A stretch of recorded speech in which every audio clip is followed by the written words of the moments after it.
We'll begin with the concept of thoughts, beliefs, and intentions. The author, Deepak Chopra, said or wrote, "Pure possibility potential exists, which is activated by thoughts, beliefs, intentions."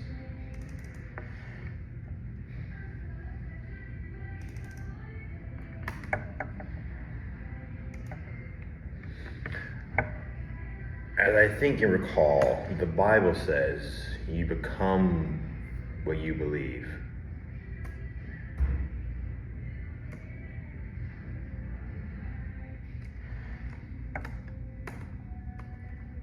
I am writing the notes for this session as I create the session.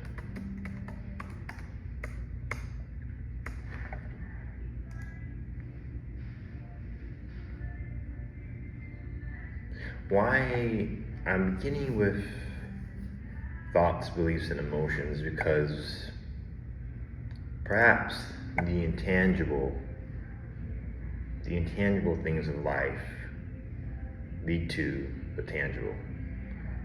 Perhaps the invisible stuff starts things off.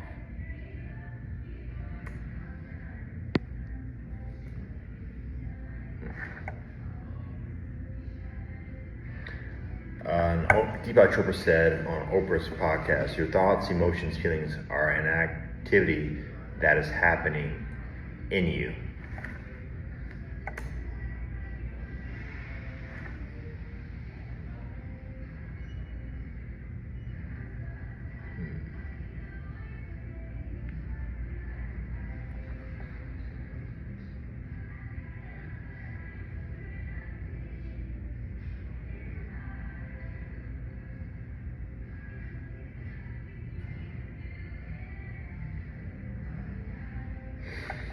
Okay, cool. This is a new author I introduce. Dr. Joe Dispenza wrote in his book, Becoming Supernatural, how common people are doing uncommon.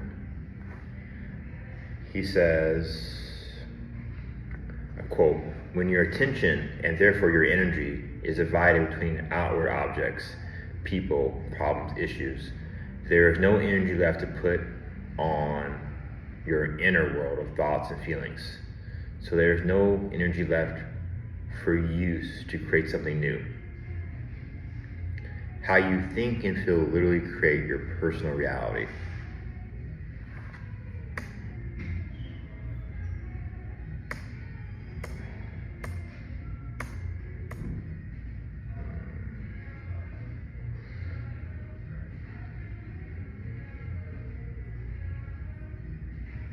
There are a lot of authors out there.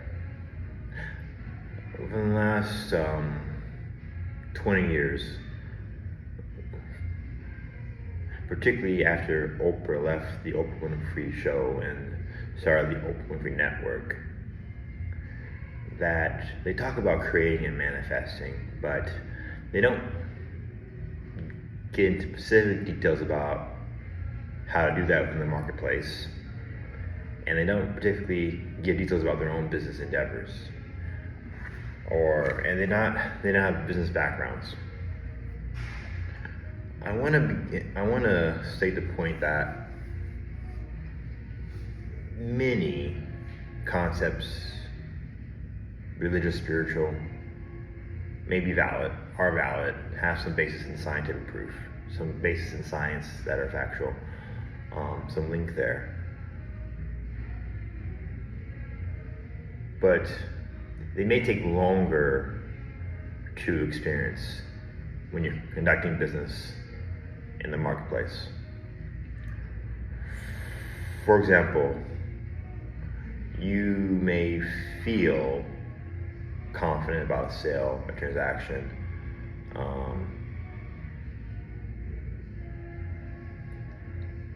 You feel it now, but it's taking them a while to get a response to you. The reason could be the bottlenecks and constraints within their own lives. person you're trying to sell, your desired customer. So the delay might occur because they need to get approval from their boss. They need to maybe go out and find the money to make the purchase.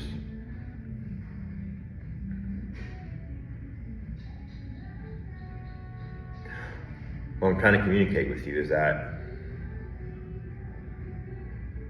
small business, how the money flows, how the money can get to you may be delayed, and it might not be due to what you're thinking, feeling, and your emotions. So the gap. How do you deal with the gap? That's a good point. Let's talk about that. You deal with the gap by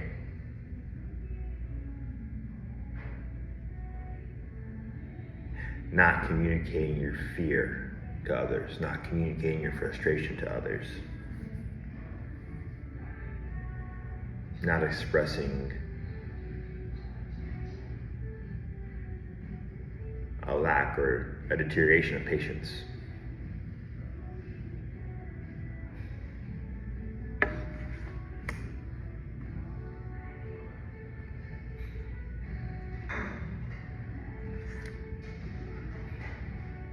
There's an author called Greg Braden. He wrote a book called The Lost Mode of Prayer.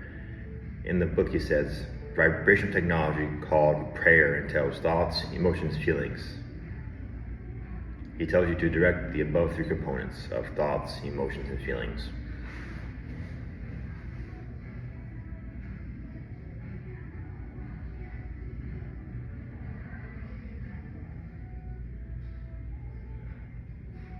From my own experience, there are times when I'm working with an Excel document or an accounting software and I am irritated, I am tired, I am impatient.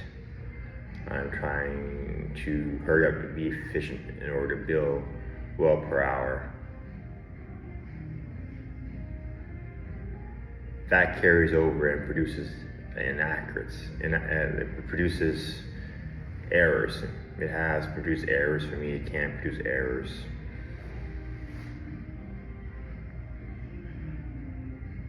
And a tangible concept that I've learned is that a lack of satisfaction will produce dissatisfaction.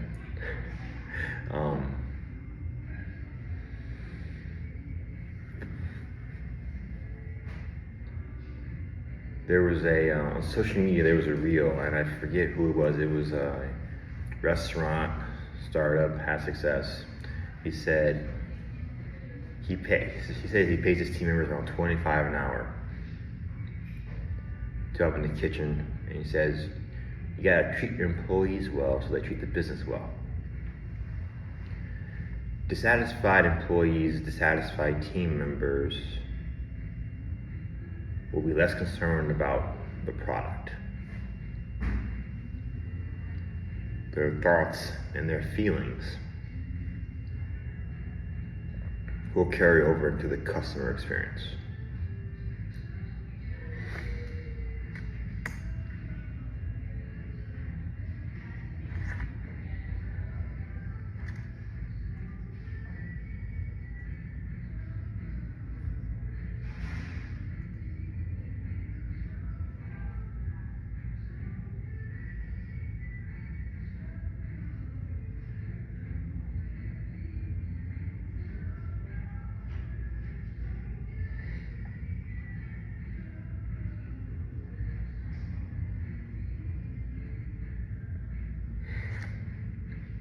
I'm going to take a moment and I'm going to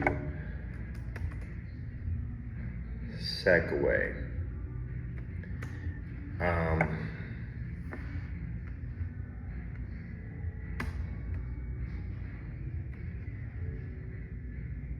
Into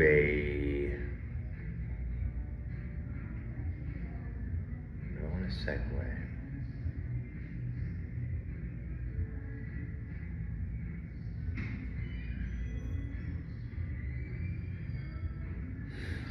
Yeah, back to what I was saying earlier. Do I want to segue? I think I do, but maybe I can find.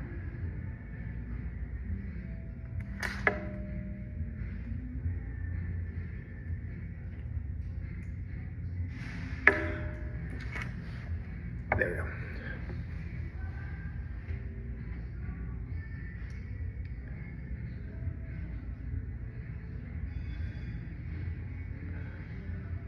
Life, God, the universe, whatever actually exists, aliens, blah, blah, blah, whatever. It does respond to what you set up.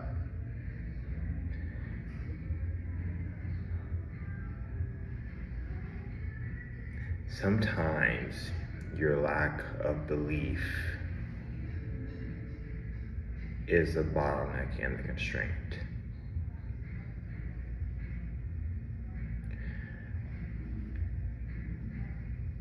I hate the saying, you need experience. It just comes with experience. But some things, unfortunately,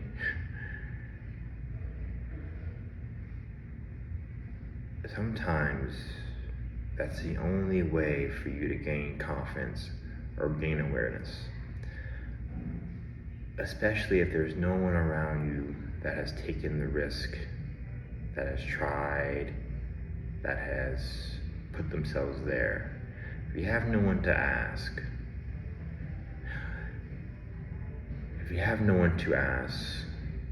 you must try and fail or try and evolve. I think back to my undergraduate class, there was a finance teacher. He said, the things we're teaching you in these books aren't the things that are currently happening in the marketplace regarding finance. Because no one is going to give out their financial strategies that they're using for free or to college students. So there's life within the world, within the business, within the marketplace. You may not have access to the knowledge, the know-how, the tools, because we're in a competitive environment. For example, let's say you have a restaurant, you want to create some kind of meat meal base, and you want to include with it a cranberry salad sauce. Your competitors, other producers, they may not have the best recipe publicly available via Google, via books. Sometimes you may have to create multiple versions of the same sauce over a 6-week period to figure out what tastes the best to your customers, to your consumers. So when you're out there in the marketplace failing, not generating results, losing money, sometimes that might be the only way, because no one else knows the formula that's willing to help you. And those that could help you aren't willing because they are your competition. You are their competition. So when you're in moments like that, you have to really decide, do you enjoy what you're doing, and understand why it is. Another great concept.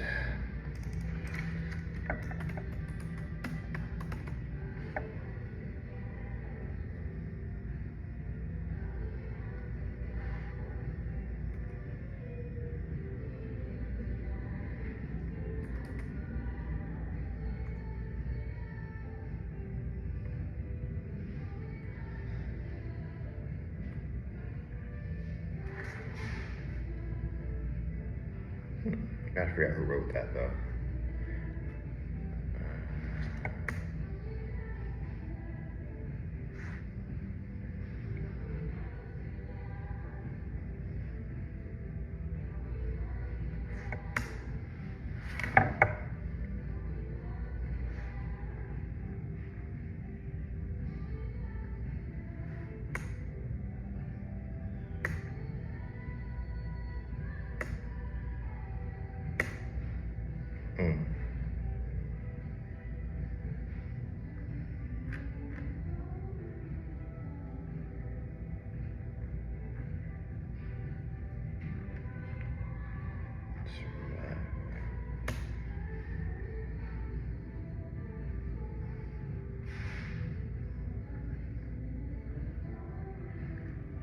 The concept I want to introduce is survival energy versus thriving energy.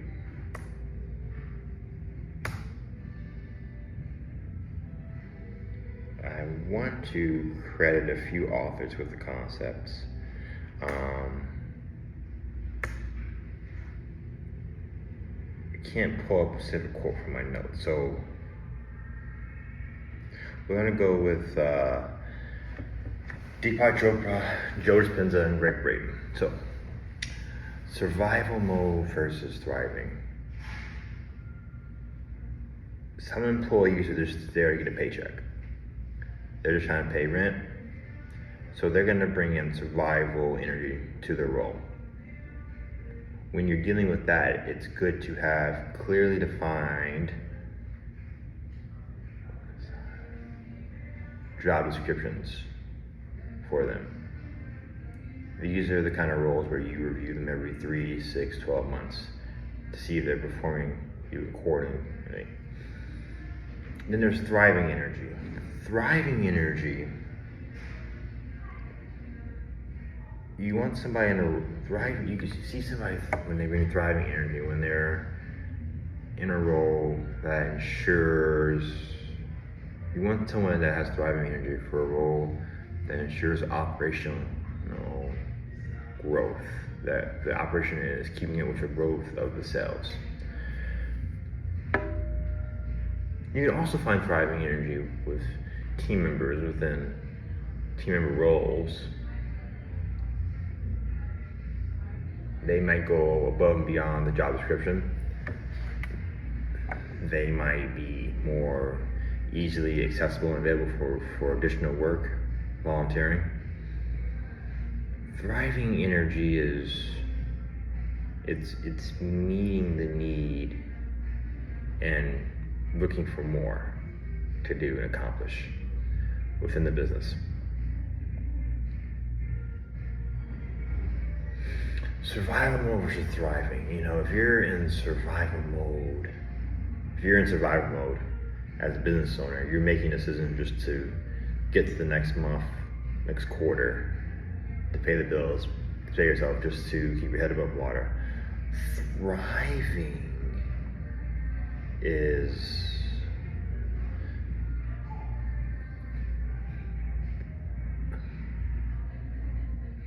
thriving in a different function as a business owner. Some people, it appears like they're thriving, but they're just using credit cards, lines of credit.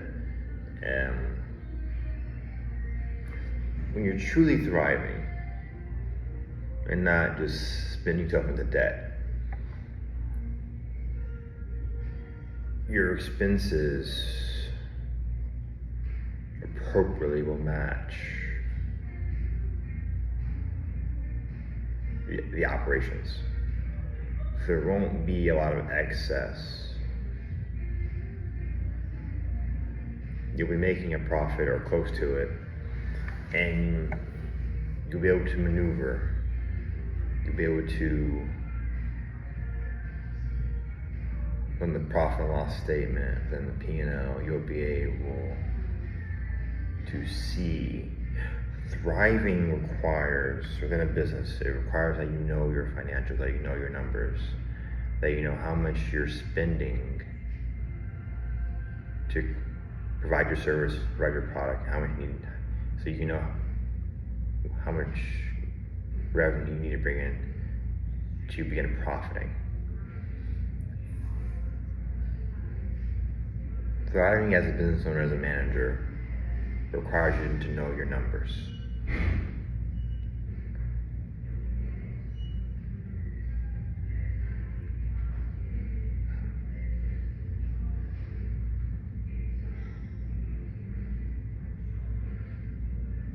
What else am I going to say?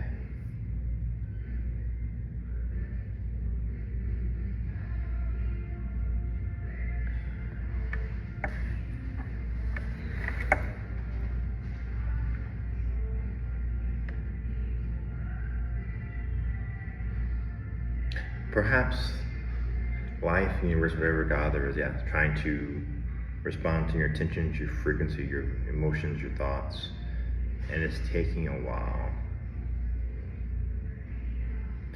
maybe they can't get it through to you because of who you're doing business with.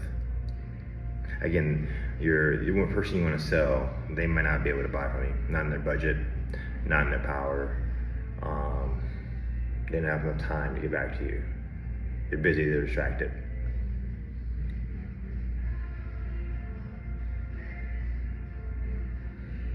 You have to become aware and conscious of the bottlenecks and constraints of others within your world. Your employees, your partners, your clients, your potential clients.